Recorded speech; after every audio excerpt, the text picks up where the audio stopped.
What's good? I'm Mo, and this is the Becomings.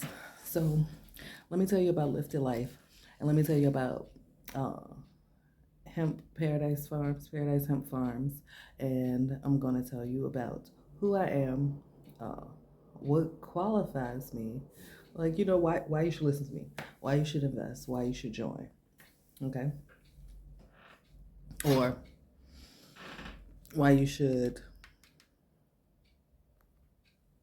well, who should join Lyfted Life and why, and who should invest in Paradise Hemp Farms, and why. Like, what does it benefit you, right? Okay, so first, I am Mo Monshell Hicks, um, single mother from Virginia, right? And I am a person who is very empathetic, a person who listens to people talk and who has throughout my life just genuinely done what I could do to help who I can help, um, in whatever way that I'm able to help, right? So, like, that's just who I am. Um, Not what I do because I think is right, but that's just innately who I am. If you come to me with the issue, my mind is just automatically working on how I could help you um, get what you need, help you resolve your issue. Uh, I have attempted to I've started a number of businesses. Um, I started a business in real estate investing. Well, attempted to start. I got the LLC. I went out, I took the classes. Um, I first started with bird dogging, where I would just find the properties and pass them along to someone else, right? For a small fee, a very small fee. From there, I started wholesaling. I learned about wholesales. Um, I successfully got a number of units under contract at different points. I was not able to assign those contracts, but I did have the information from the seminars that I went to and the YouTube videos that I looked at to know that I could put in the contract and out so that I can back out within a certain amount of time if I'm not, or extend the contract um, if I'm not able to pass it to somebody else. Um,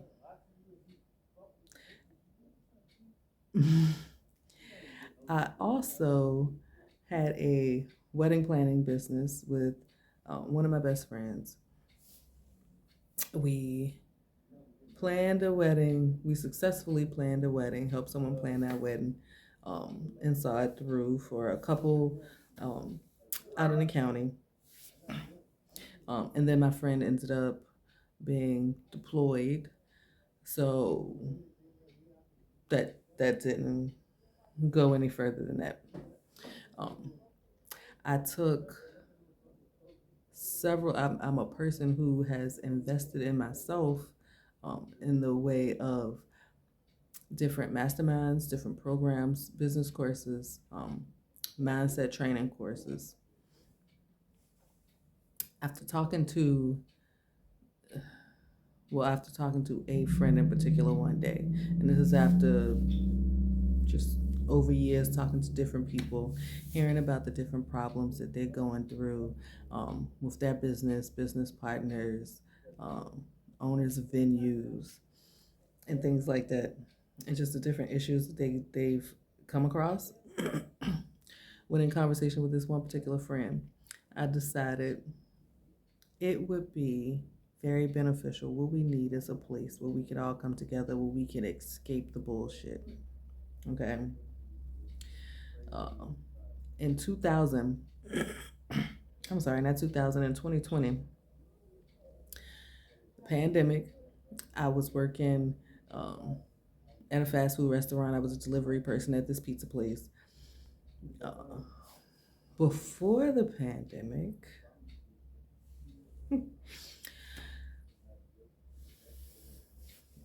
I was actually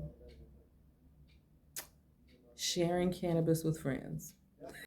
I decided to grow cannabis, to get cannabis and share it with friends.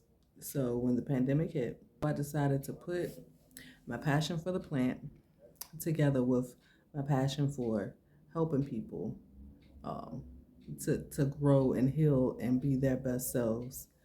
Um, I decided to put those two together. And out of that marriage, out of that union of those two ideas, came Lyphted Lyfe Private Social Club. Once I found out that um, cannabis has all these health benefits, right? Like when you take it in, and not just CBD, but also THC. And I started finding out exactly why. Started finding out about the terpenes, about different cannabinoids, and how it interacts with your body and how it helps your body. I said, people's got to know this, right? So, what I did was the people that I was already dealing with that I know loves to smoke weed. Um, One of the things that I started noticing is in real time that different people would have different uh, responses, different effects from the exact same strand, right? That's when I started learning about the terpenes and the cannabinoids because I was trying to figure out why, right? One of the issues that people was constantly talking to me about was the fact that um, they couldn't find a strand that helped them the way that they needed, right? They would often go to pop-ups, come across people who um, are pretty much just trying to give them the one or two strands that they had, and it wasn't what they needed, right? There were different people wanted to consume for different reasons. Some people wanted to consume um, to relax, to get that good buzz, but to still be able to function during the day, right? Because they had to work or deal with kids or whatever. They still needed to function.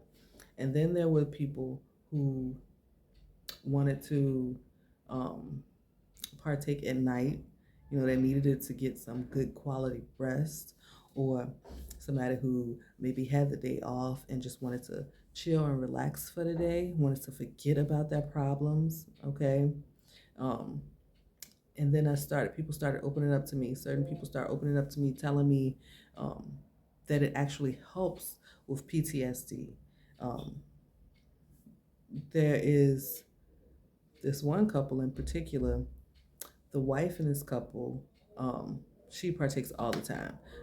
And for her, it was about managing anxiety, stress, and getting a good buzz while doing it. Okay. So she would often look for certain, mm, she would often look for certain strands. Now, her thing, because she still had to work and do things during the day, but she still wanted to like relax, manage pain, manage anxiety, and things like that. So she would look for sativas that wasn't gonna make her sleepy. She wanted strands that wasn't gonna make her sleepy. Um, and then the more that we started talking about stuff, then I realized her husband is dealing with PTSD. Mm.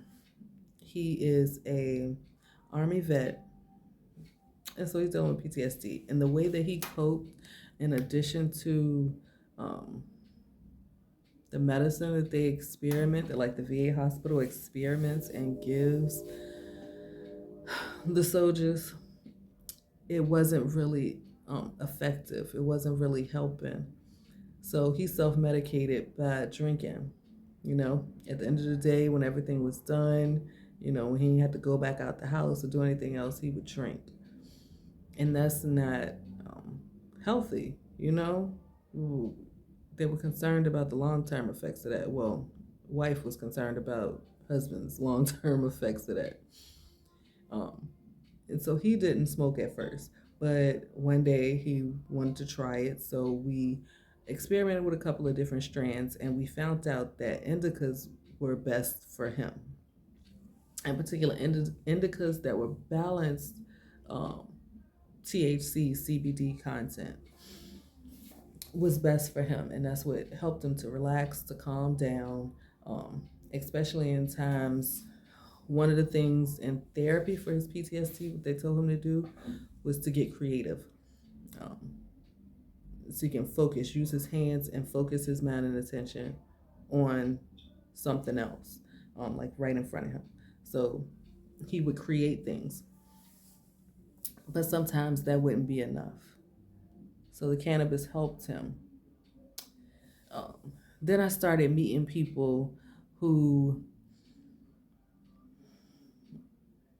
for instance, like this one lady, anything that was lemony or piney, right? She was like, no, it did not work with her. It made her feel sick. It would mess with her lungs. Any other strand, she was good. And what's crazy that I wish I had the medical tools to like look inside of her and see was even certain indicas, like indicas that had everybody else like couch locked, knocked out. She was good. She was smoking, she was fine.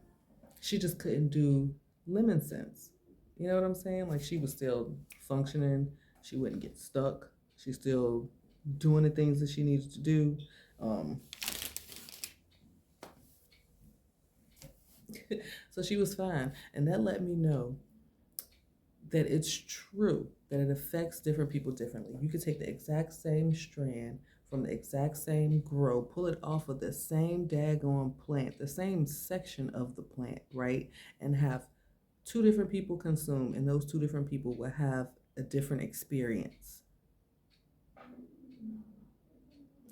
So I decided to look into it more. And I found out that studies have been done. Not a lot of human trials, but people took, for instance, cancer. They took cancer, put it in on a tray. They took the isolated cannabinoid or straight THC or straight CBD, depending on what study and at what time. And they put it on it with it, and they actually like saw in the machine, saw like through the machine, through the microscope, that it caused cancer cell death, right?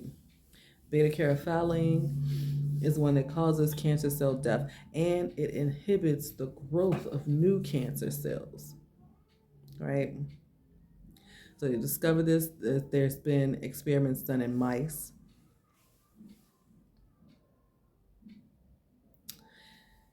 And it is effective for these things.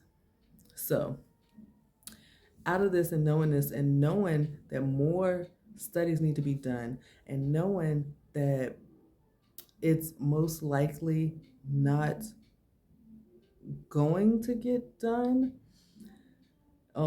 at least not right away by like just the medical community, the scientific community, period, because they don't have the motives. It costs money, and they don't have the motivation to do it. Either they don't agree with it, or it's because it's illegal on a federal level, so they don't want to mess up their license. I'm not a doctor. I don't have a license that's going to get messed up. And there is nothing illegal or immoral about civilian studies, about civilian led studies, right? So, as a part of Lyphted Life Consulting, to back up the things that I'm saying to people, to actually have the scientific evidence and to collect the data, one of the things that I'm working on is an actual scientific study, right? That will be led by a research scientist. So I'm not a scientist, right? I'm a, what do you call it, like a maybe a civilian scientist, but science is not my area of expertise. It's not, I didn't go to school. I don't have a degree in any field of science, right? So knowing that, and I'm also not a professional researcher, but there are research scientists out there. So this will be, these experiments will be led by research scientists. Why is that important? Why is it important to you? Who is it important for? The um, dispensary owners, right? Who needs to be able to tell people when that clients come in, when people come in with different ailments, not just to have a bud tender to suggest just overall, like what is the most popular strand, or what is the strand of the week or the month that they had a vendor come in that they trying to push. Not just what have people said, um, which is also very useful. Like we love Leafly, right? It's not just based off of what people say their experience is, because that's subjective, right?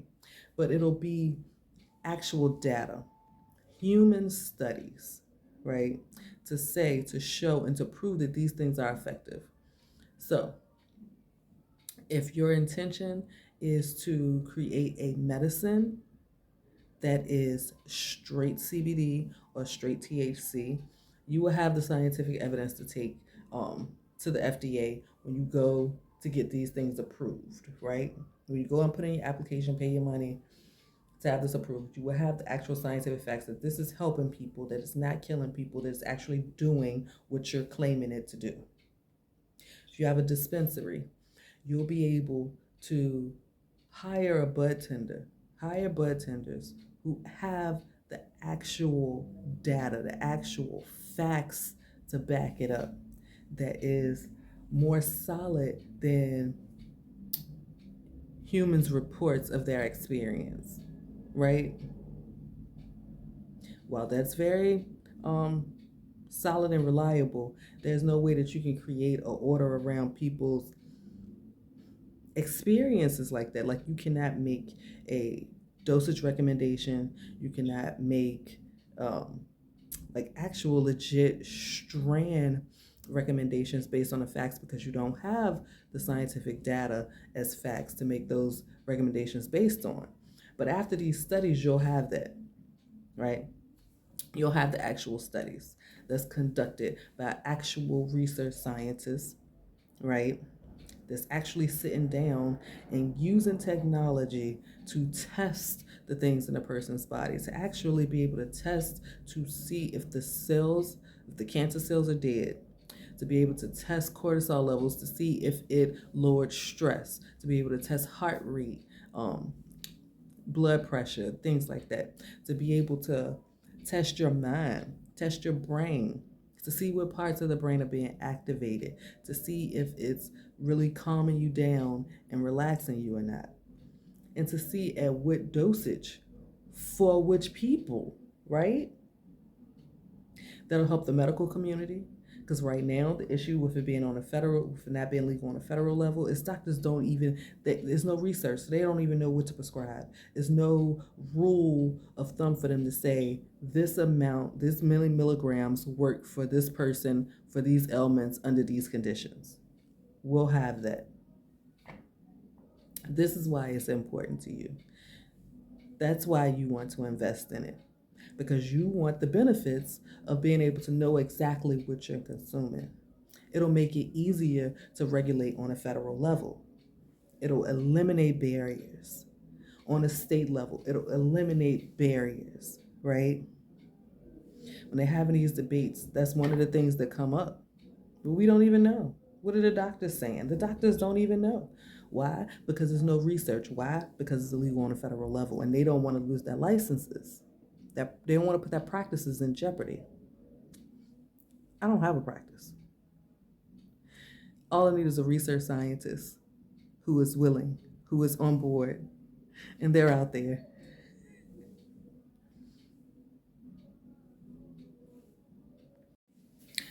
So this is why it's important. And if you're interested, you're ready to jump in, you're ready to donate, be a part, see this thing through, make sure this thing happens, okay? Because I am committed to it.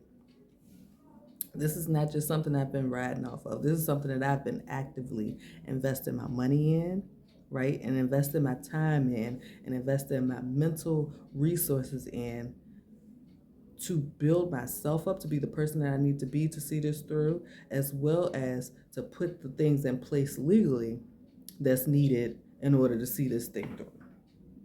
It costs. Okay. I am a person of my word. I ain't playing with nobody's money. You know what I'm saying? I come with references. So while this is new to me, and while I'm not a medical professional is not needed in order for this thing to happen.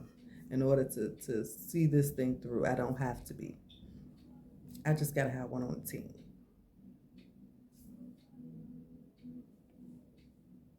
So, you see the benefit? Email me, lyphtedlyfe, lyphtedlyfe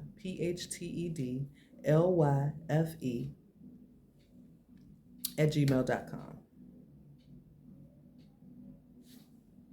Email me, we'll go from there. And what I'm gonna do is in the comments of this video, I'm gonna put the email. Lyphted Life Consulting LLC, Lyphted Life, Lyphted Life PSC.org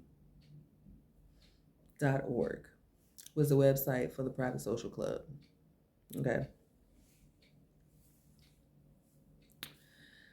Because I had to take a step back and make sure things were in order on the back end, I decided to stop paying for the website temporarily. I still own the domain, but that's going to be back up and running shortly. I had to make sure some other things were straight first. There's no point in like using up those resources in the meantime. Those money resources in the meantime. So, Lyft Life Private Social Club. That is the place where I decided, because in Virginia, they talked about legalizing it, and then it didn't happen. It got pushed back. Okay? And one of the things they act like is not ironed out is exactly what the rules are going to be for it, right?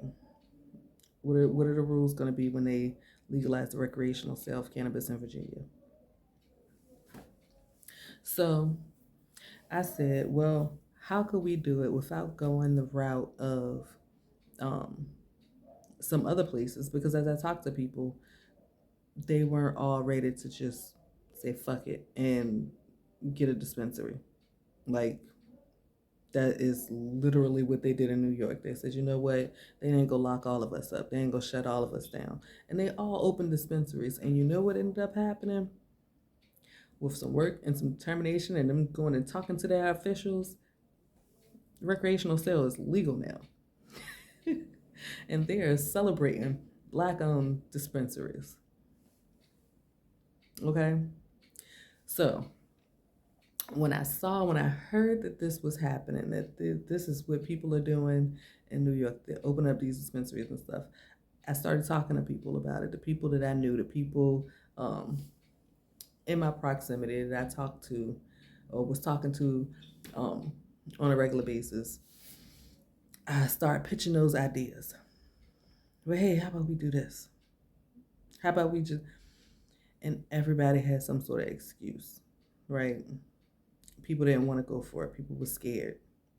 So I said, well, what would be the thing where we'll have the protection under the law? What would be that gray area that we can kind of work in?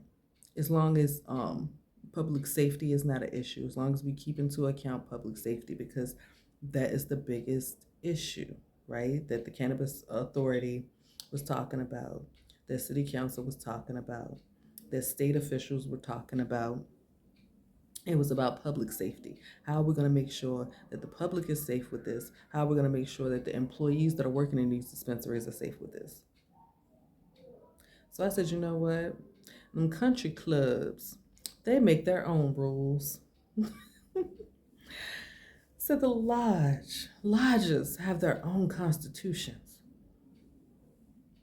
I said, so that is the way. So I said, let me start looking this up. So I started researching private clubs, nonprofits, private social clubs, and things like that. And so originally I was like, you know what? We definitely want to profit off of it. But maybe the way to go from the start without, for instance, like they got it, you can go to a corner store and you can get it.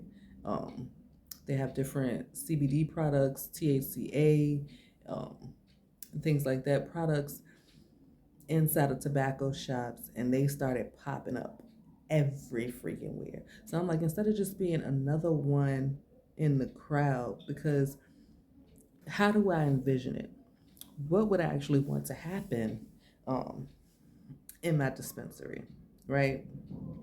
And so the way I envisioned it, it wasn't just like the traditional smoke shop where you walk in and it's like glass cases, right, with like smoke in it and like little pipes and things in it, and then you see on the wall all sorts of like um, hookahs and things like that.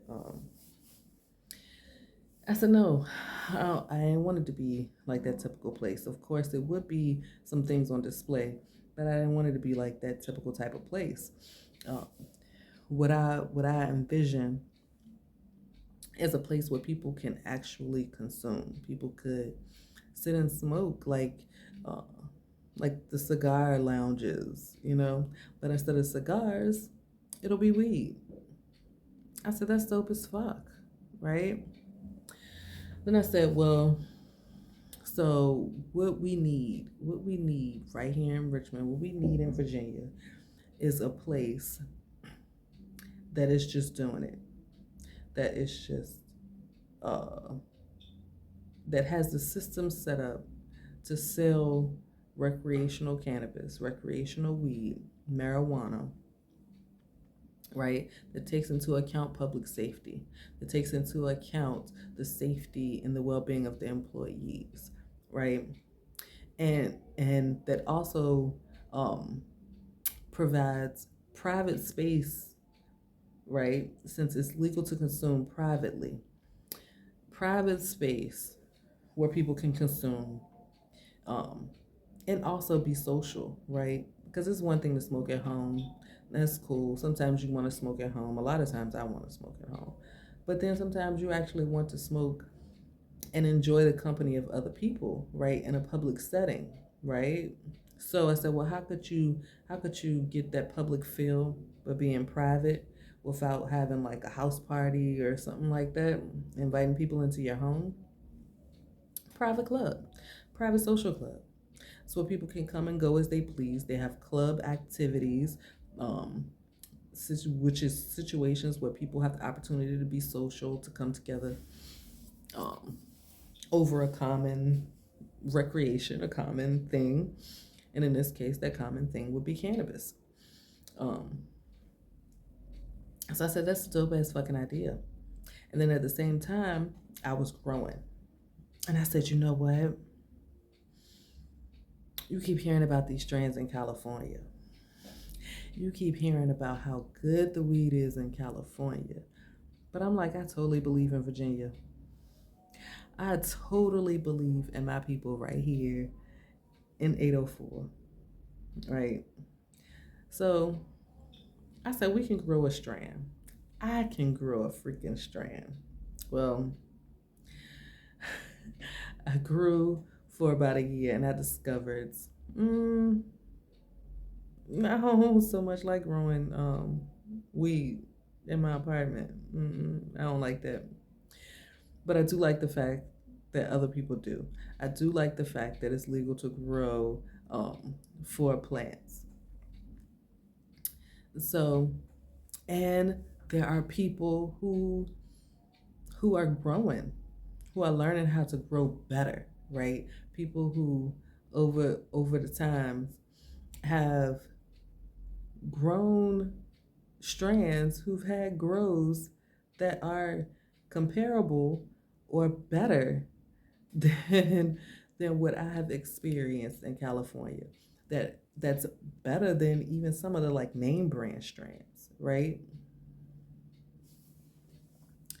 So I'm like, yeah, we can totally make a whole strand.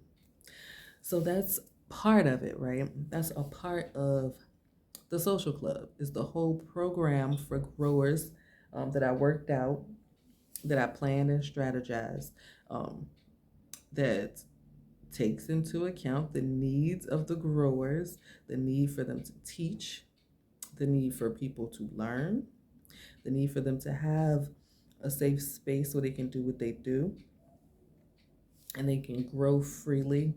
And also the audience or the group of people to test out that grow and to give honest feedback, right? So, as a part of it, while there will be no money exchange, so it's not actual sale of it within the club, there would be an exchange and it would be set up in a way where there will be test groups, there will be actual people to test the strands, to give feedback on the strands. You put that in conjunction with the actual studies. Now we can study a specific strand that's grown for a specific purpose, right? That's bred and grown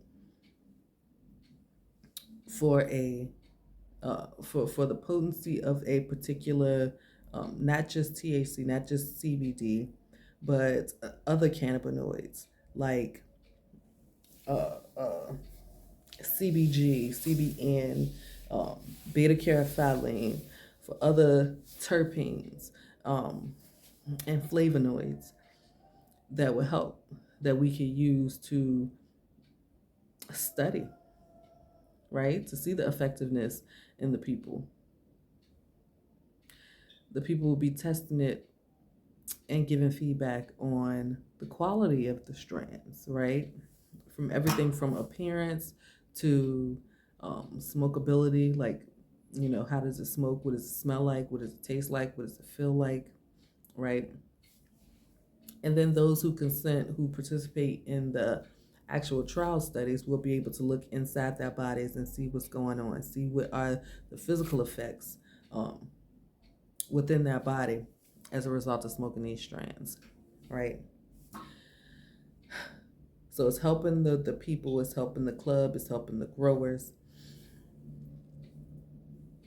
And then as a part of it, that's just one program. So we're bringing people together. It's a private social club.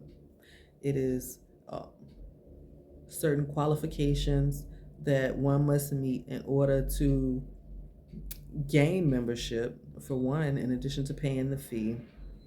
And then when I found out that while the club itself cannot profit, and while it is illegal for the owners or um, anybody on it to make a profit or to earn an income from the club, because the club is a nonprofit, so it's supposed to be self-sustaining, and all the revenue that's coming in is supposed to go to sustain the club.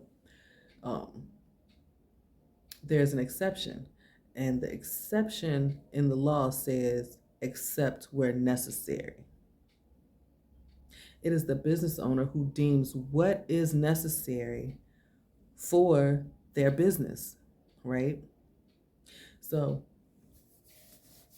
I say, and I believe that any member or non member would agree that it is necessary to hire people to work in the club, right?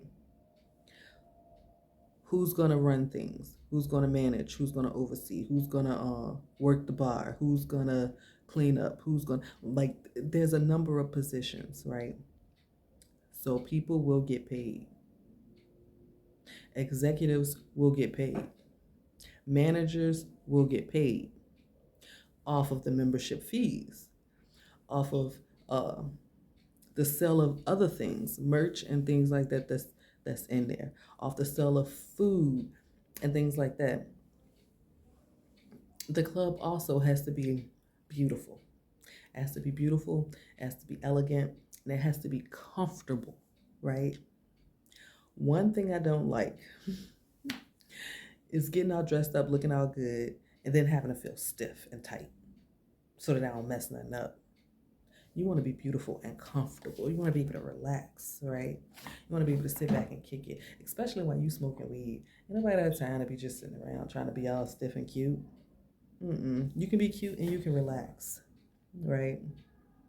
So the place has to be comfortable, but it has to be elegant and beautiful. You got to make sure them pictures look good, right? Because people gonna be in there, and they're going to take pictures. We're gonna have events that's open to the public. We're gonna have private events that the members are hosting, so they're bringing people in. We're gonna have club events, right? That's welcoming the guests of members, and they're gonna want to have memories of those events. So they're gonna want to take pictures. So it has to be beautiful scenery, beautiful areas where they're taking pictures. And then I figure that's good for buzz too, right? Um, you may not be able to get in, but you gonna want to try. You gonna want to fill out that application when you see how much fun these people are having, how beautiful it is, how dope as fuck the place look. You gonna want to fill out an application for membership. So it's gotta look good. It's gotta feel good to the people that's there, and it's gotta look good for the people that's there and the people that are potentially gonna be members in the future. And this is amongst other ideas, other things, other opportunities that members will be able to access in the club. That's not even a limit to what their guests will be able to access in the club. And guests, of course, don't have full access to the club. But that's not even all of the benefits that would even come to the guests, let alone to the members. And this is Lyfted Lyfe Private Social Club, right? Working together with the research studies, right? That is a part of Lyfted Lyfe Consulting, right? So we have the area of study to be able to consult people based off of the scientific data, as opposed to right now, no one can do that because it's not out there. So all people can do is consult and give advice based off of humans, based off of what other people say the effects were, what they say their recall of their experiences over time, and the studies that's been done in petri dishes and on mice in the lab, right? But we're not mice, we're humans. So we need actual human studies. Okay? So that's the research studies. That's Lyfted Lyfe Private Social Club. It's Lyfted Lyfe Consulting, right? And then because cannabis is not just THC, cannabis is not just weed or even CBD. Cannabis is hemp also. It is the part of the plant that you're not smoking. It is the cousin of the cannabis plant. It's in the same family. It's still cannabis, but it's hemp, right? It grows super tall. It's grown and bred for textiles. You smoke it, you're not gonna get high. You may even get a headache. Don't want to smoke it. Okay? And now, legally now, CBD also falls under hemp, but we're not talking about strands that's grown for CBD content. We're talking about strands that's just grown for textiles, right? That is Hemp Paradise Farms, right? And so I am a person who has always been concerned about the environment, right? Not to the point where I've been like crazy activist lady or even non crazy, because activists aren't necessarily crazy, they're just passionate about actually saving the environment. I haven't been like go and save the trees or marching door to door to get signatures or that type of thing. But I have done a few things, switch to LEDs, stuff like that. um, I do what I can when I can. But then when I learned that hemp sequesters uh, carbon, that it replenishes the soil, that it uses less water, that you could like make all the things that they were making in the past out of hemp can be made now. And it wasn't just like some burlap sack. It wasn't just like some brown sacky hippie thing, that it can actually be fashionable. Like it's good quality material, like it's good shit. The paper lasts longer, the clothes last longer and get better with every wash. You can build things out of it. And it has all of these benefits, like in addition to being fire resistant, pest mold resistant, um, you're pulling a lot of carbon out of the air. It sequesters more carbon than trees. Okay, is the hemp is breathing in more carbon than trees, and it is releasing more oxygen into the air than trees. Okay, it's using less water than cotton. This shirt right here, dope as fuck. Coolest dude. When we was having Market Mondays, he came and he supported and he sold his products there, and I had to support him and buy it. I love this freaking shirt. Mm. And yes, I got that sauce, baby. What? Anyway, this shirt is made out of cotton. This shirt can only be better if it was made out of hemp. Okay, every wash, it would actually get softer and get better. It is the most durable, strongest material other than silk, right? That you can have. You can dye it, you can get beautiful bright colors out of it. You can make everything from cars to plastic bottles to pieces in the remote, plastic pieces in cell phones, biofuels, right? All of these things and more can be made out of hemp. So I looked up and I said, well, why it ain't being done? We got the 2018 Farm Bill. We have people with hemp farms. Why don't you see more hemp products? Well, manufacturers ain't trying to get those hemp, the hemp that they're growing, because what they go do with it is gonna cost more right now. And then when they make something out of it, people aren't buying it because they're gonna have to charge them more. So I said, well, how do you break free from that cycle? Every time something is introduced to the market, it has to break through that cycle, right? So how do you do it? You just encourage people to buy more hemp. You grow more hemp. You manufacture the shit. So I'm like, you know what? I can manufacture some stuff myself, right? We can do that, right?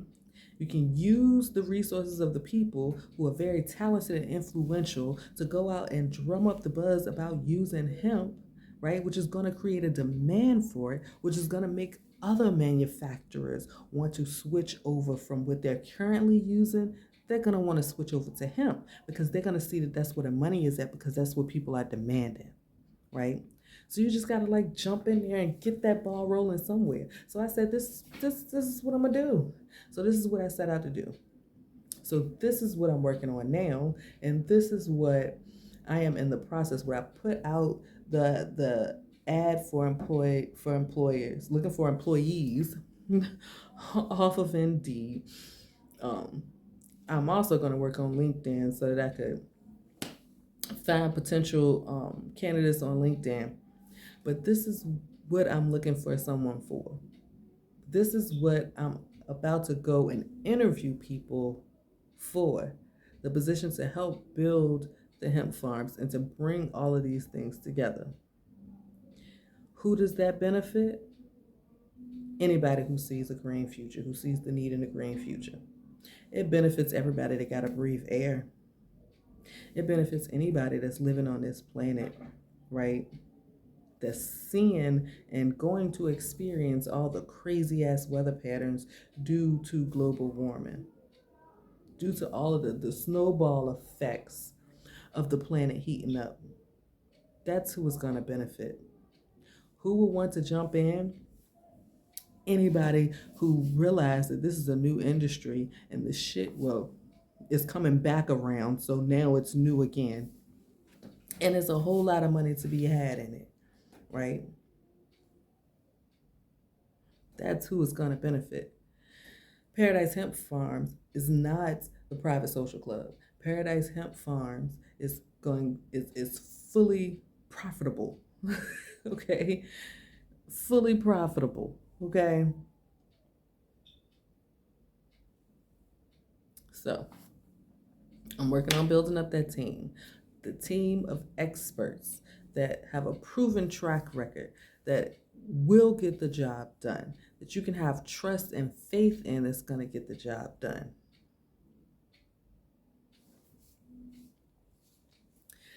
This is what it is. This is what I'm about. This is what Paradise Hemp Farms is all about. This is what Lyfted Life Private Social Club is all about, what Lyfted Life Consulting is all about, and what Lyfted Life's research studies is all about. Who I am, why I decided to do these things, why this is what's happening, and who wants to be a part and why and what does it benefit you. Now, I know you agree when you're not scared